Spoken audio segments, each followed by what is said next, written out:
Hello guys, today we'll learn about inverse of functions. Okay. Question is state if the given functions are inverses. So first of all, we'll learn how to find the inverse of a function. Guys, I'm starting with a function fx and I'm trying to find the inverse of a function represented as f inverse x. Okay. So we have to find this value. Okay. The very first step we do is we replace x value with y and y value with x. That is the very first step we do. We'll find the f inverse x function because fx means y value. So this we will replace by x. So we write x equal to minus 6y minus 1. So basically we have replaced x with y and y with x. After that we'll have to make y alone. We'll have to make y as a subject. So we get x plus y equal to negative 6y, and bringing minus 6 in division, we get x plus 1 divided by negative 6. So this is my inverse function. F inverse x is x plus 1 divided by minus 6. So guys, we can see that gx is not that value. So they are not the inverse of each other, right? So my answer is a no. Let's have a look at question number 2. Fn function is given to us. We'll find the inverse of Fn. So I am finding f inverse of n. As we know that we have to replace the values because this is the y value. So we'll replace it with x, and this is the x value. So we replace this with y. So negative 5 plus 9y over 2. And out of this we'll make y alone. We'll solve for y. So bring everything else to the other side. X plus 5 equal to 9y over 2. And then we'll bring 9 over 2 to the other side. So we get x plus 5 times 2 over 9, make a reciprocal, equal to y. So guys, this is my inverse function of that. Let me write it nicely. X plus 5 bracket 2 over 9 is basically 2x over 9 plus 10 over 9. Right? Now because it is f inverse n, so instead of x I use the letter n. So this is my f inverse n. So is hn that function? Yes, hn is that function. So they are inverse of each other, right? These two functions are inverse functions of each other because we've got the same value, same inverse function. Have a look at question number 3. We'll find the inverse of fn. F inverse of n we'll find. We replace x with y, y with x. So x equal to negative 4 over y plus 2. Hope it makes sense. Fn is my y value, so we replace that with x, and n is actually x value, so I replaced with y. Then we bring plus 2 to the other side. So x minus 2 equal to negative 4 over y. And then we have to make y alone, so we'll bring y to the other side. So we get y times x minus 2 equal to negative 4. And then we bring x minus 2 down just to make y alone. So negative 4 over x plus 2. Okay. Now I will look at the gn function. The number here there is 4. So basically I will try to bring negative sign down. So 4 over, it will become negative x minus 2. It will come with both the numbers now, because negative will multiply with x as well as with 2. So this is my inverse function. Does it match with gn function? No, it does not match. So they are not inverse of each other. Come to number 4. We replace fx with x. Let's do it fast now. We have learned enough. Making y alone. So x plus 4 equal to negative 4y over 5. And then negative 4 over 5 will multiply with the reciprocal coming to the other side. X plus 4 times 5 over negative 4, right? Equal to y. So that is my inverse function. Does that match with this number? No, it does not match. So we get, no, they are not inverse of each other, right? Let's try question number 5. We have to find the inverse of each function. So very quick, x equal to 3 over negative y minus 2. So we get negative y minus 2 will multiply with x equal to negative equal to 3, and then we'll multiply them. So we get, bring x down, so negative y minus 3 over x. So negative y equal to over x plus 2. And because we have to make y alone, so y equal to negative 3 over x negative 2. So that is my inverse function. So we'll write it nicely. H inverse x equal to negative 2. Right? Okay. Let's try question number 6. Replacing fx with x, we get 2y over 7 minus, making y alone, so x plus 10 over 7, 2y over 7, and then 2 over 7 I will bring to the other side to multiply by 7 over 2, bracket x plus 10 over 7 equal to y. And simplifying that, we get 7x over 2 plus 5 equal to y. Basically 7 over 2 will multiply with both the terms one by one, right? So we get this as the inverse function. So we write f inverse x equal to 7x over 2 plus, let's try question number 7, guys.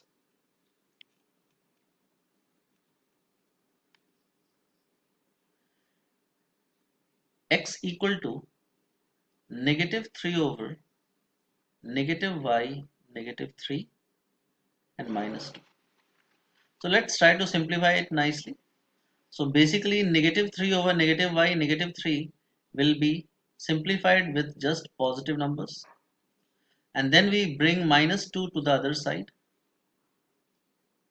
So we get x plus 2 equal to 3 over y plus 3. Because we have to make y alone, so what do we do is we bring y plus 3 times x plus 2 equal to 3, and so y plus 3 equal to 3 over x plus 2. I hope you understand basic algebra. Plus 3 I will bring to the other side. So y equal to 3 over x plus 2 and minus 3. So that is my inverse function. Hope it makes sense now. You can write on your own. Let's try question number 8. X equal to, so x minus 5 equal to negative 2y. So y equal to x minus 5 over negative 2. So we can write it nicely. X minus 5 over minus 2. Right, guys? Have a look at question number 9.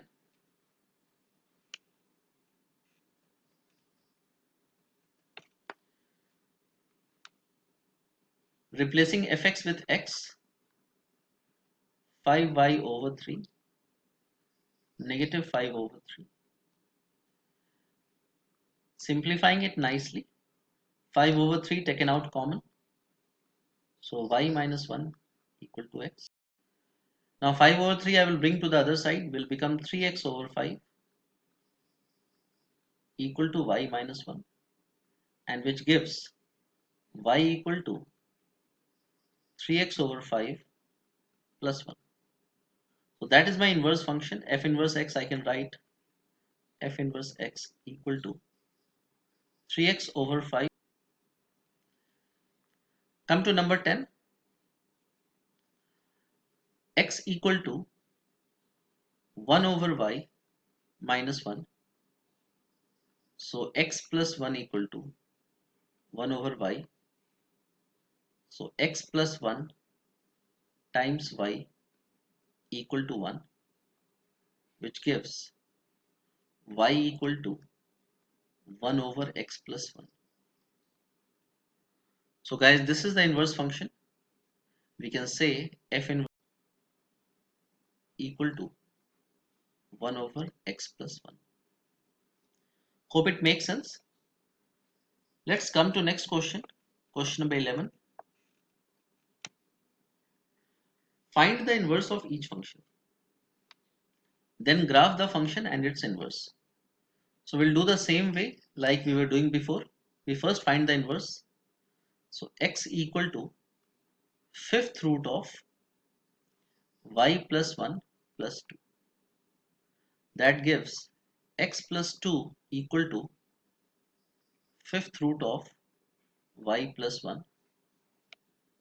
And so bringing fifth root to the other side will become 2 to x plus 2 to the power 5, right? Y plus 1. And so y equal to x plus 2 to the power 5 plus 1. So guys, this is my inverse function. We'll write it like f inverse x equal to plus 2 to the power 5 minus 1. Then they have said graph the function and its inverse. Okay, so it is easier for me to draw any one graph, either the graph of the function or the graph of the inverse function, and then with that graph we'll draw the graph of the other side like inverse or a function. Okay, so first I am drawing the graph of the function fx.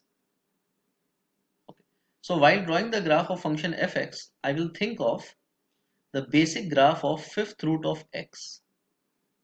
So fifth root of x graph looks like this, guys. I hope you can understand. It looks like this. Increase in x, y increases very slowly because that is the fifth root of x.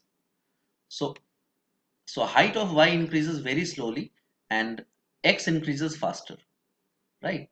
So x increases faster whereas y increases, means the height increases slowly. That is why we have drawn this kind of graph. And because it is an odd function, so it will go in first and third quadrant. Okay, After that, we'll think of the transformation.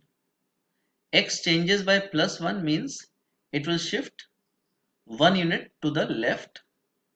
So this point 0, 0 after first transformation will become -1, 0, and then +2 will make a change to shift the graph up by 2 unit. So the graph will go here, and so it goes like this. So this is my fx graph. I will write that. Let me erase that original graph, like this graph I will erase. Okay. The fx function we have drawn. Now we'll draw the f inverse x graph. Guys, please understand, the function and its inverse function, they both intersect each other at the line y equal to x. Okay, so this is the line y equal to x. Y equal to x means the line which makes 45 degree with x axis and y axis, just going in between first and third quadrant. That is y equal to x. Okay, and the function and its inverse function have such a relation that they will be the mirror image of each other along this y equal to x line. So keeping y equal to x as a mirror, the image of fx would somehow be looking like this. I hope you can understand.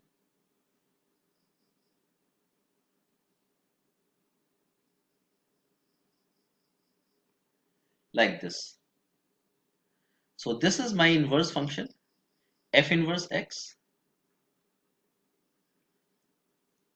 Hope it makes sense. One more property I want to tell you guys, like in a function fx,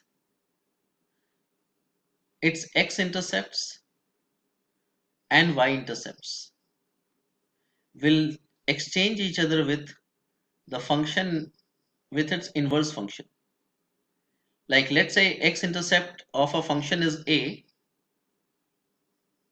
and y-intercept of a function is b, then inverse function's x-intercept would be b and y-intercept would be a. So this information is very helpful while drawing the graph of each other. Okay, we'll take care of this information ahead. Okay, have a look at question number 12. Number 12 is a rational function. You can see the standard function is 1 over x. I will think of that. And because it is being multiplied by -3, this is the standard function 1 over x. Because it has been multiplied by -3 over x, so first I will do this transformation.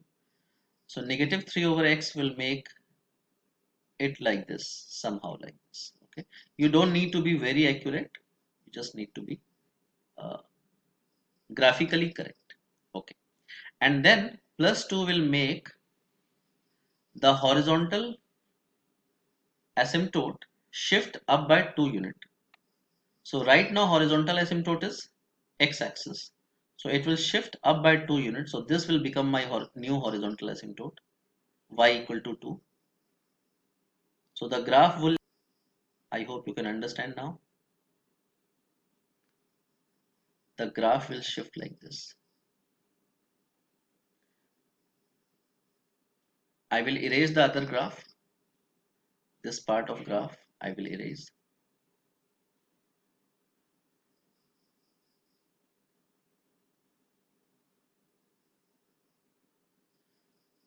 Okay, fine. So this, now we have to draw the inverse function. While drawing the inverse function, we realize that it has to be the mirror image along this line, the line y equal to x. Okay. Also guys, as I told you that we have learned before about x-intercepts, y-intercepts exchanging with the inverse thing. Similarly, horizontal and vertical asymptote also gets exchanged. Like in the original function, the fx function, the horizontal asymptote is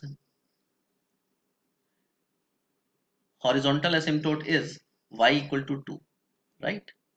And vertical asymptote is x equal to 0. Now in the inverse function, in f inverse x, horizontal asymptote would become y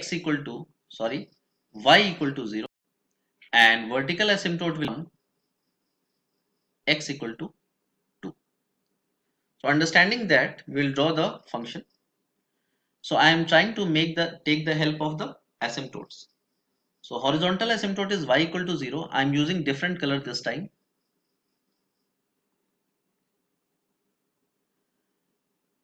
Y equal to 0 is this line. The red line I will use, y equal to 0. And x equal to 2 is this line, right? You can see x equal to 2. So basically we have to draw the graph like that, right? Okay. So the graph will be such that it lies within the boundary of the asymptotes. Okay. So the red part is my inverse graph. You can see, guys,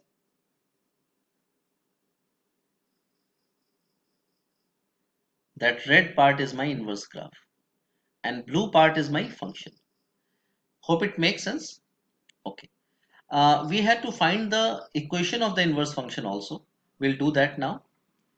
So replacing x with y with x, so we get x equal to negative 3 over y plus 2. So x plus x minus 2 equal to negative 3 over y. So y times x minus 2 equal to negative 3. So y equal over x minus 2. From here, this is the inverse function, guys. Okay, f inverse x. So from here also you can see that the vertical asymptote is x minus 2 equal to 0, which we had drawn.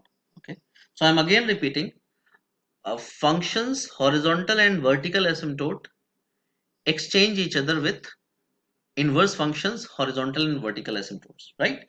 Okay, have a look at question number 13 now. So first of all, we'll find the inverse function and then draw the graph of each other.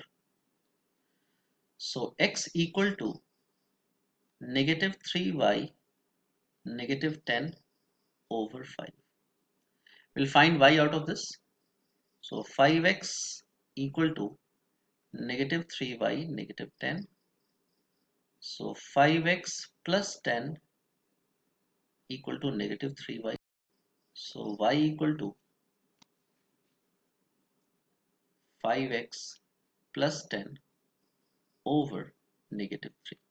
So this is my g inverse x function. Let me write that. G inverse is 5x plus 10 over negative.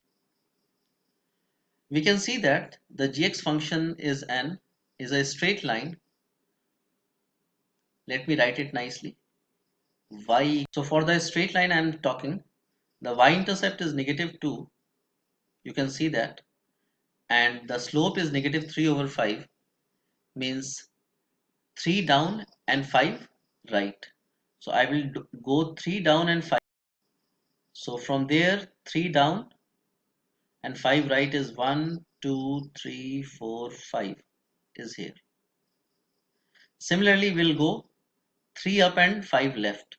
So 1, 2, 3, 1, 2, 3, 4, 5. So I hope you can understand the rise over run concept. So these are the 3 points we have got, and the straight line is like this. It has to pass through. This is the gx function. So guys, you can see that the y-intercept is -2 and x-intercept is maybe somewhere here. Okay. So with a clear understanding, we can draw the inverse function. Here y-intercept is -2. It means in the inverse function, x-intercept would be -2, right? Let me use different color pen. So x-intercept is -2. Okay.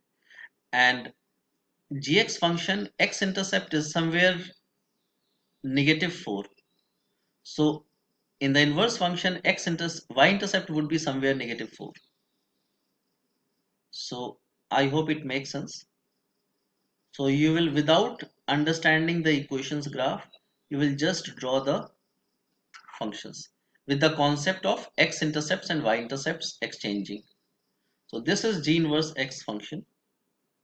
And because I had told you before that the function and its inverse function will be the mirror image of each other along the line y equal to x. So basically it means that along the line y equal to x, they will be intersecting if they have to intersect. So wherever they will be intersecting, the intersection point would be at y equal to x only. Okay. So red graph is the gx function and blue graph is the inverse function. Have a look at question number 14, guys. We'll find the inverse. So x equal to 2y cube -3. So x plus 3 equal to 2y. So x plus 3 over 2 equal to y cube. And so y equal to cube root of x plus 3 over 2. Okay. So we have got the inverse function. Let me write that. G inverse n would be cube root of n plus 3 all over 2. So that is G inverse n. Okay. Now we'll draw the graph of Gn and its inverse function. So considering Gn, the standard function I would consider is Gn equal to n cube. So n cube graph looks like this, guys.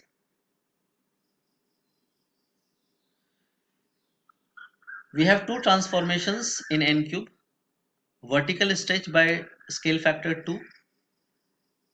So vertical stretch by scale factor 2 will make it longer, thinner, and then shifting 3 unit down.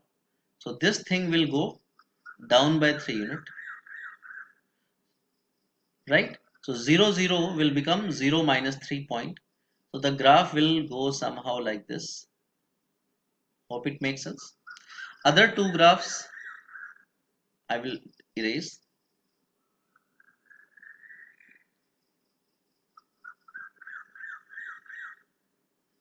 So this is my Gn function, right, guys? Here I can see that y-intercept is -3. Let me use different color for the inverse function.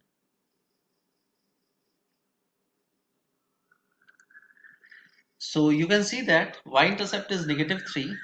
So in inverse function, x-intercept would be -3. And x-intercept is somewhere between 1 and 2. So in inverse function, y-intercept would be somewhere between 1 and 2. So somehow the graph looks like this, if you can see and understand, right? And of course they intersect each other at y equal to x. That is not a part of the question. I'm just trying to explain that. Intersect along the line y equal to x. As you can see, they are intersecting somewhere at y equal to x. Good verse. Okay. Guys, please understand. For any function to have inverse, it has to be one-to-one function. Like we have two kinds of functions. One is one to one, another is many to one. So one to one function will only have the inverse function. Many to one function will not have any inverse function. I will show you with example. One to one function could be a straight line like this. I'm just giving an example. And many to one function could be a quadratic graph like this. So the blue function is a many to one function and the red function straight line is a one to one function. So a quadratic, when we will find an inverse, actually the graph will look like this.